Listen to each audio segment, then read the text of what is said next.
मज़ीद वीडियोस देखने के लिए हमारे चैनल को सब्सक्राइब कीजिए और बेल आइकन को क्लिक कीजिए। 20 साल से छाइयाँ हैं, उसके लिए कुछ बता दें। एच पाइलोरी का बता दें, खाना डाइजेस्ट नहीं होता।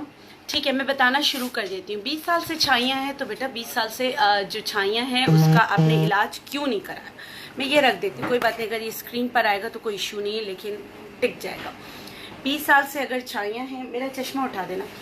20 साल से अगर छाइयाँ हैं तो आपने इसका इलाज क्यों नहीं कराया? 20 साल से अगर छाइयाँ हैं तो फिर ये देखें कि जिगर का कोई मसला तो नहीं है। आपको क्यों हुआ? किसी ऑपरेशन के बाद हुआ? किस लिए हुआ? छाइयों की हमने फोल्डर में बहुत अच्छी अच्छी रेमेडीज़ बताई है, लेकिन सर्दियों के लिए एक रेमेडी है, आपने टी वाइटनर लेना है। यहाँ तो मैं नाम ले सकती हूँ, आप एवरीडे ले लें। एवरीडे आपने 2 चम्मच लिया, 1 चम्मच आपने कलौंजी लिया और आपने इसको जो है ना पेस्ट बना लिया थिक सा, किसमें? रोज़ वाटर में। इसको ओवरनाइट आप सोक कर दें। दूसरे दिन इसको ब्लेंडर में डाल के सिलबट्टा बेस्ट वो है कि सिलबट्टे पे इसको पीस लें। ये क्रीम बन जाएगी, ये रोज़ाना छाइयों पर लगाएं। अस्सलाम वालेकुम, मैं हूं डॉक्टर बिल्किस शेख। आज आपके लिए लेकर आई हूं नेचुरलाइज, जो मेरी कंपनी है, उसकी स्किन लाइटनिंग क्रीम जो मरकरी से पाक है। ये आपकी स्किन को, आपके रंग को गोरा करती है बगैर किसी साइड इफ़ेक्ट। इसके साथ इसमें जो है कोई हार्मफुल केमिकल नहीं है। इसकी वजह से आपके चेहरे पे बाल नहीं आते और आपका रंग बहुत ही खूबसूरत हो जाता है।